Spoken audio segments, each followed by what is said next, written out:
আউযুবিল্লাহি মিনাশ শাইতানির রাজিম বিসমিল্লাহির রহমানির রহিম। সুপ্রিয় দর্শক মণ্ডলী, দেশ ও দেশের বাইরে যারা আছেন ভাই ও বোনেরা, সকলের প্রতি আমার সালাম। আসসালামু আলাইকুম ওয়া রাহমাতুল্লাহি ওয়া বারাকাতুহু। আপনারা জানেন যে বিগত 6 মাস যাবৎ বাংলাদেশের পরিস্থিতি কী চলছে। আমি আগে আন্দোলন বিষয় নিয়ে একটু বক্তব্য করেছিলাম। সেটা দৃষ্টিটা মূলত ইসলামিক ছিল। তারপরে বন্যা নিয়ে কয়েকটি কথা বলেছিলাম। তো ভিডিওটা টানবেন না, কথা শুনেন। আজকে যে আমার টপিক, সেই টপিকের অল্প বক্তব্যই রাখবো আমি। বিষয়টা হলো যে মানুষ অরাজকতার মেলা পড়ে আছে। আমি সুন্দর একটি গল্প বলবো, হাদিস বলবো নবীর। মানুষ কে কি চায়, কে কি করে বোঝা দায় হয়ে গেছে। তা আমি তার ব্যাখ্যাটা একটা হাদিস দিয়ে করি। এই হাদিসটা আমি আর শুনি নাই বা পড়িও নেই। আমার এক বন্ধু বলা চলে না, সে আমার ভাই গুলজার মোল্লা সাহেব। তিনি কথায় কথায় এক বক্তব্য করলেন যে রাসূল পাক সাল্লাল্লাহু আলাইহি সাল্লামের এক ভক্ত ছিল বা সাহাবী ছিল, উনি 4টা মেয়ে। কথাটা খুব মনোযোগ দিয়ে শুনবেন। এগুলি যে কথাটা আমি এখন বলতেছি, আমি নিজেও অবাক হয়ে গেছি যে এত সুন্দর জ্ঞানের কথা। 4টা মেয়ে, মানে বিয়ার সময় তো তাদের হয়েছে, বিয়ার সময় পার হয়ে যেতেছে। তখন ওই লোক রাসূল পাক সাল্লাল্লাহু আলাইহি সাল্লামের কাছে গেলেন, গিয়া বললেন যে আল্লাহর নবী, আমি একটি কথা বলব। নবী বললেন, ঠিক আছে, কি কথা বলেন। তো ওই লোক বললেন, নবী গো, আমার কোনো ছেলে সন্তান নাই, আমার 4টা মেয়ে। 4টা মেয়ে এমন অবস্থা হয়ে গেছে, তারা বিয়ার সময় পার হয়ে গেছে। অর্থাৎ আমাদের মধ্যে যে 30, 35, 40 এরকম হয়ে গেছে আর কি। তো ওনাদের বিয়া হইতেছে না। আর আমি একলা জানে তাদেরকে কামাই করে খাওয়াইতেও পারতেছি না। আমরা স্বামী স্ত্রী মিলে 6 জন, আমার কোনো ছেলে সন্তান নাই। নবীজি বললেন, হইব, বিয়া হইব, ভালো জায়গায় আল্লাহ ব্যবস্থা রাখছে, বিয়া হবে। তো ওই লোক খুশি হয়ে চলে গেলে যে আল্লাহর নবী বলছে আমার 4টা মেয়ের বিয়ে হবে। তো বিয়ে কিছুদিন পরে একটা বিয়ে হয়ে গেছে। এক সদাগর বাণিজ্য করতে যাইতেছে, নদীতে ওই মহিলা গোসল করতে গেছে বা পানি আনতে গেছে, দেখা পছন্দ করছে, খোঁজ লইছে, এই কোনো খরচ নাই, খালি বিয়ে পড়ায় নিয়ে গেছে এই সদাগর। তো দ্বিতীয় মেয়ে আরেক সদাগর দেখছে, এইভাবে বিয়ে হয়ে গেছে। তৃতীয় মেয়ে আরেক সদাগর দেখছে, এইভাবে বিয়ে হয়ে গেছে। চতুর্থ মেয়ে আরেক সদাগর দেখছে, এইভাবে বিয়ে হয়ে গেছে। এখন বাপ চিন্তা করতেছে, বেশ কিছুদিন হয়ে গেল, আমি তো গরিব, এমন কিছু নাই যে আর্থিকভাবে কিছু নিয়ে আমার মেয়ের জামার বাড়িতে যাব, তেমন তো কিছু নাই। তো ইতস্ত করে স্ত্রীর সাথে পরামর্শ করলেন। স্ত্রী বলল যে যাও যাও, মেয়ে তো, খালি হাতেই যাও। তো উনি পায়ে হাইটা যাইতেছে প্রথম মেয়ের বাড়িতে, যেটা আগে বিয়ে দিছে। যাওয়ার পথে উনি দেখতেছেন এক গাছতলায় বসছেন, একটা পাখি ওনার সামনে হাঁটতেছে, পাখিটার পাখার মধ্যে লেখা লা ইলাহা ইল্লাল্লাহু মুহাম্মাদুর রাসূলুল্লাহ। তো যখন পায়ের দিকে চাইলেন, পাও দেখা যাইতেছে অপবিত্র, মানে নোংরা। তো উনি খুব ভাবতেছেন ব্যাপারটা কি, একটা পাখির পাখার মধ্যে লেখা লা ইলাহা ইল্লাল্লাহু মুহাম্মাদুর রাসূলুল্লাহ, অথচ সে নোংরা খায়, পায়ের মধ্যে নোংরা দাগ। আচ্ছা ঠিক আছে, এখান থেকে বড় মেয়ের বাড়ি গেল। বড় মেয়ে কয়েকদিন রাখলো, বাপের আদর যত্ন করলো। জামাই আসা বললো যে আমার শ্বশুর তো গরিব, কিছু সোনার উপাদান হলো দিয়ে দাও, উনি যেন সুখে থাকে।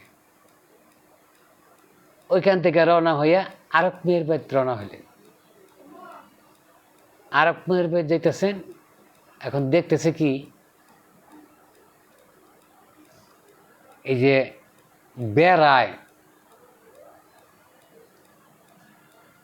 ক্ষেতের মধ্যে বেড়া দেয় না মানুষে, বেড়ায় জমিনের ফসল খাইয়া ফেলাইতেছে। আর এইটা কি, বেড়ায় জমিনের ফসল খাইয়া ফেলায়, এটা তো বুঝলাম না। তো এই কথাটা মনে রাখলো। দ্বিতীয় মেয়ের বাড়ি গিয়ে উঠলো, উঠার পরে উনিও 3-4 দিন এখানে থাকলেন, সহযোগিতা করলো, বাপের কিছু দিল স্বর্ণ মুদ্রা। এবার তৃতীয় মেয়ের বাড়ি যাওয়া শুরু করলো। তৃতীয় মেয়ের বাড়ি যাইয়া দেখে কি, 3টা গর্ত, 3টা গর্তের মধ্যে প্রথম গর্তের থেকে পানি যায় তৃতীয় গর্তে, মাঝখানে যে গর্ত, এই গর্তের মধ্যে পানি পড়ে না, এই ঘুরিয়া পানি ওই গর্তে গিয়া পড়ে। তুমি ভাবতেছে যে ব্যাপারটা কি, এই গর্তে পানি পড়ে না ওই গর্তে পড়ে, এটা উনি মাথায় ঢুকতেছে না। এই গল্পটা গোলদার মোল্লা সাহেব শোনাইলেন। তো ওই মেয়ের বাড়ি গেল, যাওয়ার পরে ওই মেয়ে 4-5 দিন রাখলো, সহযোগিতা করলো, স্বর্ণ মুদ্রা দিল।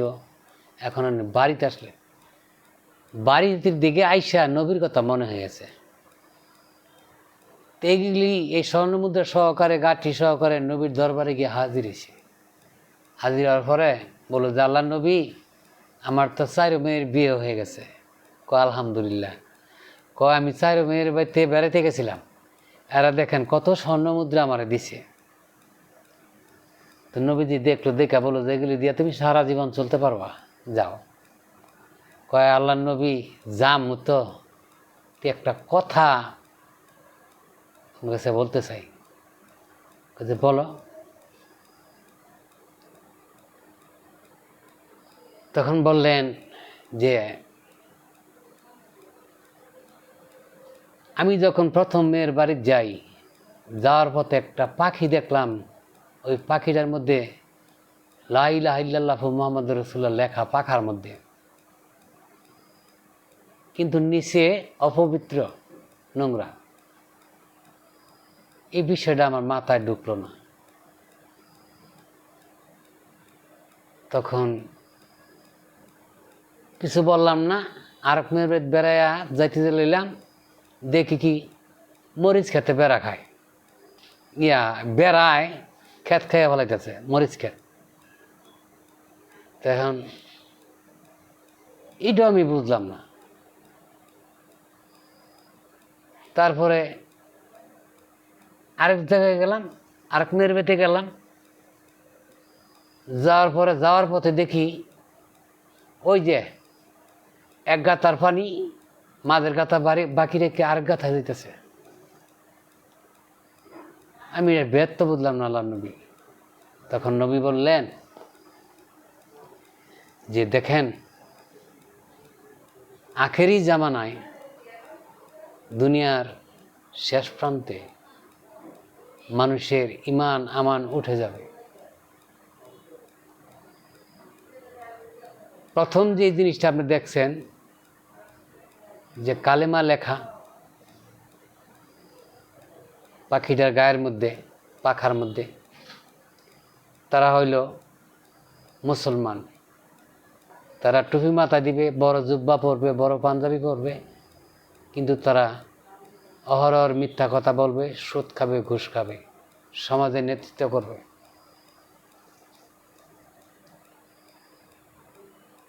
এই জন্য তাদের লেবাসে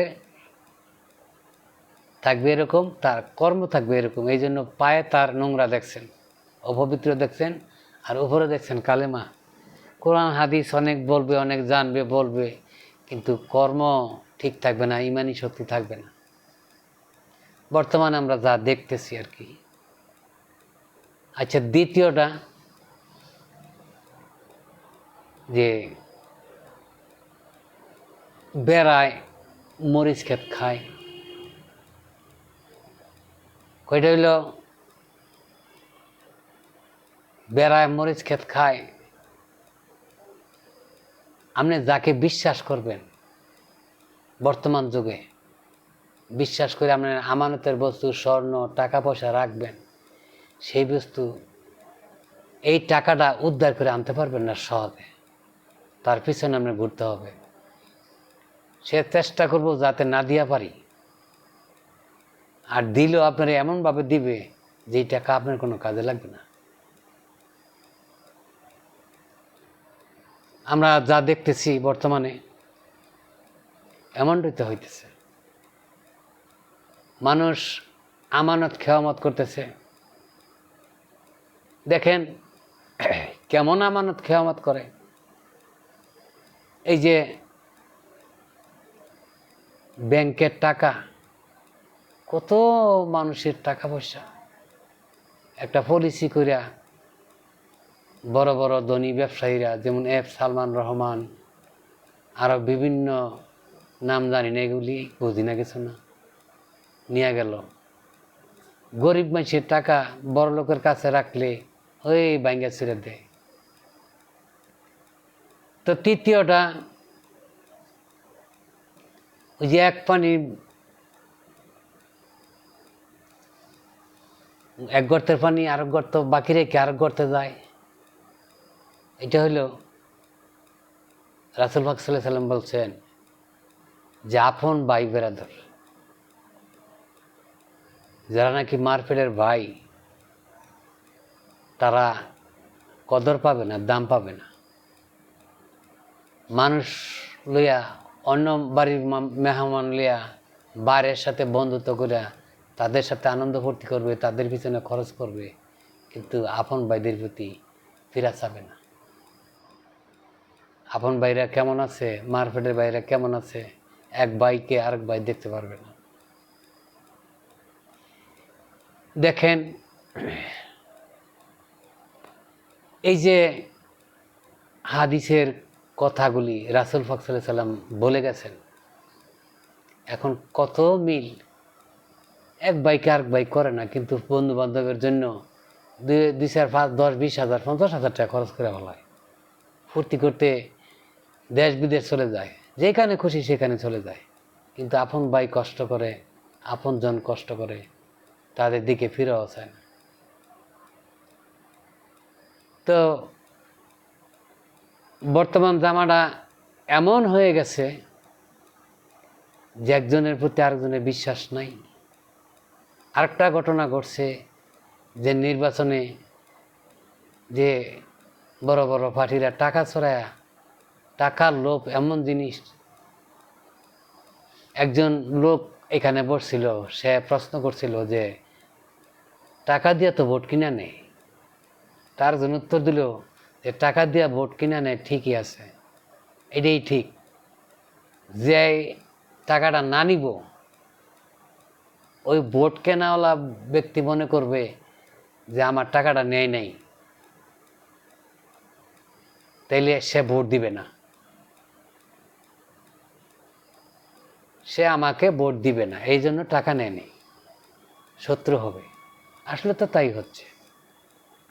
দেখেন সাম্পিং একটা বিষয় নিয়ে গন্ডগোল মারামারি হইতে হইতে এই কি হয়ে যায়। তা আমি মনে করি আমরা তো সবাই মুসলমান, সবাই বাংলাদেশি, আসলে নামে মুসলমান কাজে মুসলমান না। সবাই যদি আমাদের লোভ লালসাটা কমে যেত, তো এত মসজিদ মাদ্রাসা এত কিছু লাগে না। সব বিষয়ের প্রতিদ্বন্দ্বী, যেখানে যান প্রতিদ্বন্দ্বী, বাড়ির প্রতিদ্বন্দ্বী, ঘরের প্রতিদ্বন্দ্বী, এই বউয়ের প্রতিদ্বন্দ্বী, মেয়ের প্রতিদ্বন্দ্বী, তারপরে গাড়ির প্রতিদ্বন্দ্বী, কারতে বেশি দাম দিয়ে খেয়ে গাড়ি কিনবে, সব প্রতিদ্বন্দ্বী। এগুলি না করে একটা মানুষের কাজের ব্যবস্থা করে দিলে সেই মানুষটা খাইতে পারে। ভূমি দখল কত কি। তো আমি তো ভালো না, আমি দোয়া করি আমাদের বাংলাদেশের মানুষ সবাই ভালো হয়ে যাক। শুনছি বিদেশি মুসলমানরা বেদিনরা, তাদের ইমানি শক্তি আছে, তারা মিথ্যা কথা বলে না। কিন্তু আমরা নবীর উম্মত হয়ে আমাদের ইমান হলো নবী, কিন্তু আমাদের ইমান নাই। তো ধন্যবাদ আমার এই কথাগুলি আপনারা এতগুলি সময় দিয়ে শুনছেন। আমাকে একটু সাবস্ক্রাইব করেন, লাইক করেন, একটু উৎসাহ দেন। অনেক দিন ধরে খাটতেছি আমি এটার পিছনে। দেখেন আমি একটা বয়স্ক মানুষ, কোনো কাজের তো আমার ব্যবস্থা নাই। আগে গান টান গাইতাম, এখন তো গানও গাইতে পারি না। দয়া করে আমারটা টানবেন না, একটু আমার সাবস্ক্রাইব করেন, আমার দাবি রইল। ধন্যবাদ সকলকে। আসসালামু আলাইকুম ওয়া রাহমাতুল্লাহি ওয়া বারাকাতুহু।